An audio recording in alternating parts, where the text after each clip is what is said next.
जितने लोग बूढ़े यहां सुन रहे हैं, जाके सीधा बंटवारा पे लगना और जीते जी बिंदास बांट बांट दो और बढ़िया बांट बूंट के बढ़िया तीर्थ यात्रा करो। घर पे ना मरना, मरना भला है दूर का। घर पे मरोगे घरने वाले मरने ही नहीं देंगे। देख लेना मर के मरोगे जैसे ही गांव वालों को, घर वालों को, रिश्तेदारों को पता लगेगा, लोग आएंगे और आपको हिला हिला के कहेंगे हमें पहचानो, हमें हमें।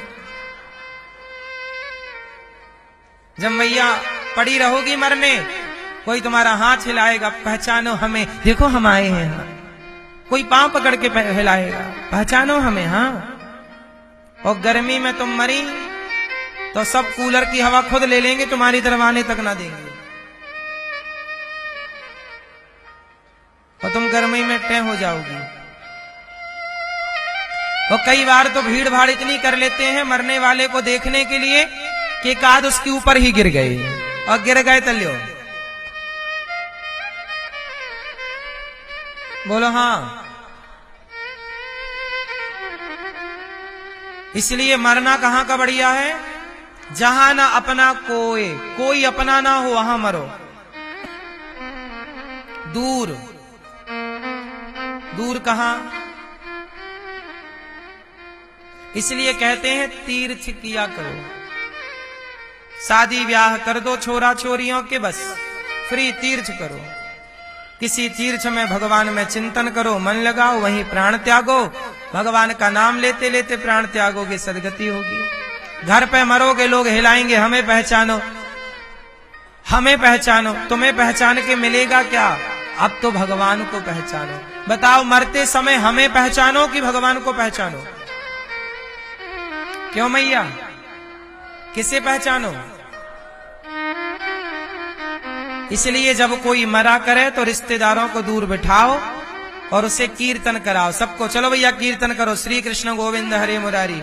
मरने वाले के कान में नाम पड़ेगा, उसकी सदगति हो जाएगी।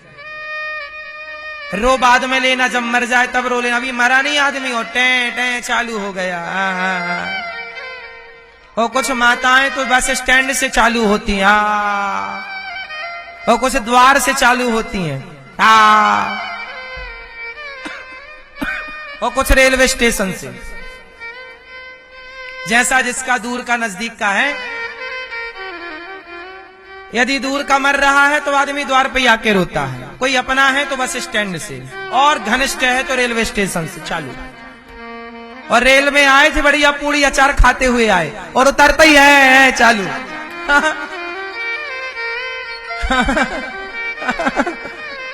सही है कि गलत है? ये दुनिया बड़ी नौटंकीबाज है। हम क्या देखते हैं दुनिया में? यही तो देखते हैं। ये जिनके मरे में जा रहे हैं, रास्ते भर पूरी साग खाते जा रहे हैं। भाई एक चाय और लाना। स्टेशन में चलती रहे चाय चाय। स्टेशन में चाय कैसे बिकती है? उनका टोन अलग होता है, क्यों? चाय चाय। तो भैया ये चाय ला, चाय ला, एक चाय ला। चाय पी रहे हैं, अब आ गया स्टेशन। हाँ आ गए, चलो तैयार कर। हाँ। बस रोने वाला मुंह बना के, और देखा कोई आया है का रिसीव करने लेने आया है, तब तो देख के चालू। कोई नहीं आया, चलो वहीं रोएंगे। कोई नहीं आया, किसके आगे रोए? दुनिया बड़ी मस्त है, कोई फोकट में रोता भी नहीं है। और जब आप मर जाओगी ना मेरी माँ, तो आप मरी पड़ी रहोगी और लोग चाय पिएंगे। पड़ोसी बड़ा अच्छा काम करते हैं, पता बस चल जाए इनके घर में कोई मर गया, बड़ी अदरक वाली चाय बना बना के, बहन पी लो पी लो, ठंडी हो रही है। और आप बोली अच्छा, सास मरी पड़ी है और बहू जाके चुपके से चाय पी रही है, गला सेक रही है, और पी के फिर चालू।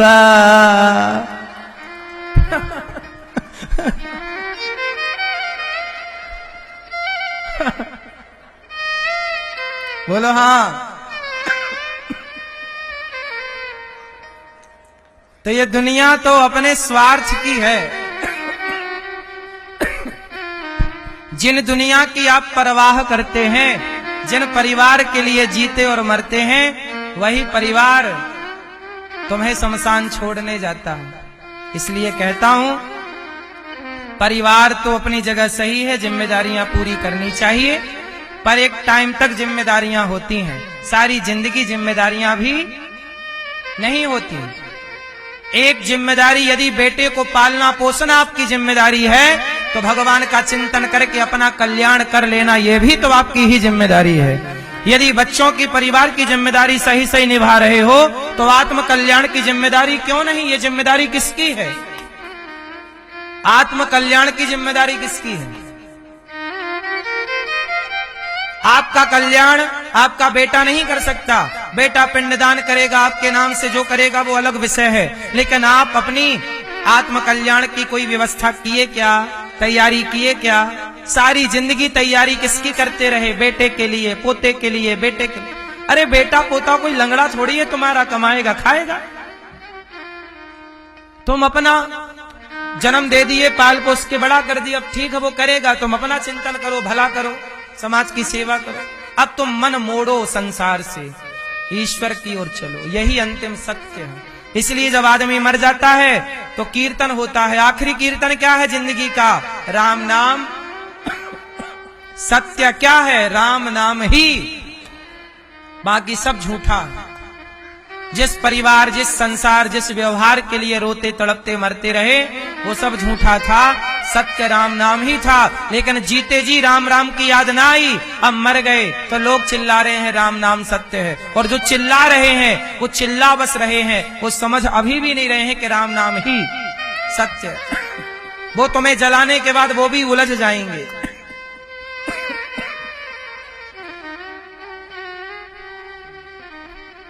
बुद्ध भगवान की कथा आपने सुनी होगी। गौतम बुद्ध भगवान जो हैं, वह एक राजा के बेटे हैं, और राजा के यहां एक पंडित जी आए और उन्होंने बोला कि आपका बेटा बहुत बड़ा त्यागी पुरुष बनेगा। हाथ देख के बोला। तो राजा ने धरती की सबसे सुंदर लड़की से बुद्ध का विवाह करा दिया। सुनिएगा ध्यान से, सबसे सुंदर, धरती की सबसे सुंदर लड़की से बुद्ध का क्या करा दिया?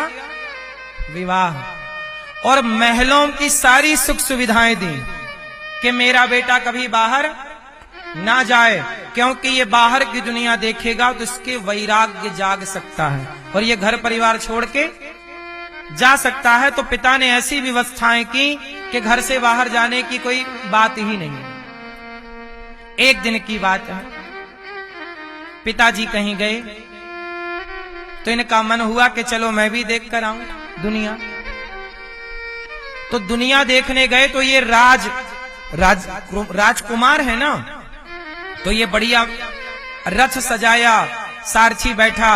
आज राजकुमार जी का मन है नगर देखने का, तो नगर से गुजरे तो जैसे ही बाहर गए, एक बूढ़ी अम्मा दिखाई पड़ी जो बहुत वृद्ध थी, और वृद्ध थी तो दांत गिर गए थे, झुर्रियां पड़ी थी, लाठी लेकर चल रही। तो रथ रुकवाया, पूछा भाई ये कौन है? ऐसे लोग तो हमने कभी देखे नहीं, एलियन है क्या? तो ड्राइवर बोला कि महाराज एलियन नहीं है, ये हमारे नगर की वृद्ध माता है। अच्छा, तो क्या वृद्धावस्था भी होती है? हम तो देखो जवान है, तुम भी। अच्छा, राजा ने ऐसी व्यवस्था की थी कि उस महल में, उस जगह पर सारे जवान जवान थे, जवान लड़की, जवान सेवक, जवान सेविकाएं, कोई बूढ़े का प्रवेश, क्योंकि बूढ़े को देखकर भी कहीं बुद्ध के मन में वैराग्य ना जाग जाए। लेकिन आज संयोग से एक वृद्ध पे नजर पड़ गई, रोका, कौन है ये? बोले बूढ़ी। अरे बोली इससे तो चलना तक नहीं, लाठी लेके चल रही। बुद्ध बोले राम राम, मैं आज जवान हूं, ये मेरा भविष्य है। ये सुनना, लाठी लेके चलने वाली बूढ़ी माता और लाठी लेके चलने वाला बूढ़ा पिता, ये हमारा और तुम्हारा भविष्य है।